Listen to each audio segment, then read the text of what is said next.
এটি পশ্চিম সুন্দরবনের সাতক্ষীরা রেঞ্জের বুড়িগোয়ালিনীর চিত্র। শুধু বুড়িগোয়ালিনী নয়, কদমতলা, কৈখালী ও কবাদক স্টেশন সব জায়গাতেই একই চিত্র। বিভিন্ন সময় অবৈধভাবে বনে প্রবেশের দায়ে বন বিভাগের অভিযানে জব্দ হওয়া অন্তত 2000-এর অধিক ছোট বড় নৌকা ও ইঞ্জিন চালিত ট্রলার বছরের পর বছর খোলা আকাশের নিচে পড়ে থেকে এভাবেই নষ্ট হচ্ছে। তবে এ বিষয়ে বন বিভাগের নেই কোনো কার্যকরী পদক্ষেপ। শুধু টাকা যে টাকা দেয় এইভাবে তার ছাড়ি দিয়ে আসা, যে না দেয় সেগুলা নিয়ে এসে এইভাবে ফেলাইতে হয়। ছেলে মেলে দেয় যদি, তাহলে তারা গরিব গরু মানুষের কিছুটা বেশি যেতে পারে। আটকা পড়ি যে এরা লোকনাতে নিতে পারে, দিলে আরো তো ভালো হয়। আটক নৌযানগুলো দ্রুত আইনি জটিলতা নিষ্পত্তি এবং মালিকানাবিহীন নৌকাগুলো নিলামের ব্যবস্থা গ্রহণের দাবি জানান সচেতন মহল।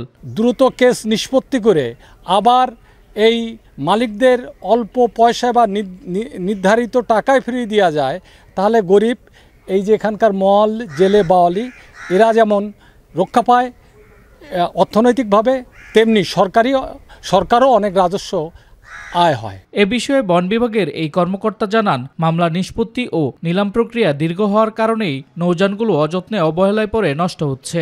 অপরাধে ব্যবহৃত যন্ত্রপাতি, হাতিয়ার এই বিষয়গুলো আমরা আলামত হিসেবে রেখে দিই। যতক্ষণ না পর্যন্ত আদালত কোনো রায় না দেন অথবা নিষ্পত্তি না হয়, আলামত হিসেবে আমাদের রাখার বাধ্যবাধকতা আছে। এই জন্য জব্দকৃত অনেকগুলো নৌকা দেখা যাচ্ছে, সেগুলো হচ্ছে আমরা এগুলো বিকল্প কোনো ব্যবস্থা করতে পারি না যতক্ষণ না পর্যন্ত আদালত কোনো আদেশ না দেন। সুন্দরবনে জব্দ হয় এসব নৌকা ও ট্রলার দ্রুত নিলাম বা রক্ষণাবেক্ষণের মাধ্যমে কোটি কোটি টাকার এই সম্পদ রক্ষার জোর দাবি জানিয়েছেন স্থানীয়রা।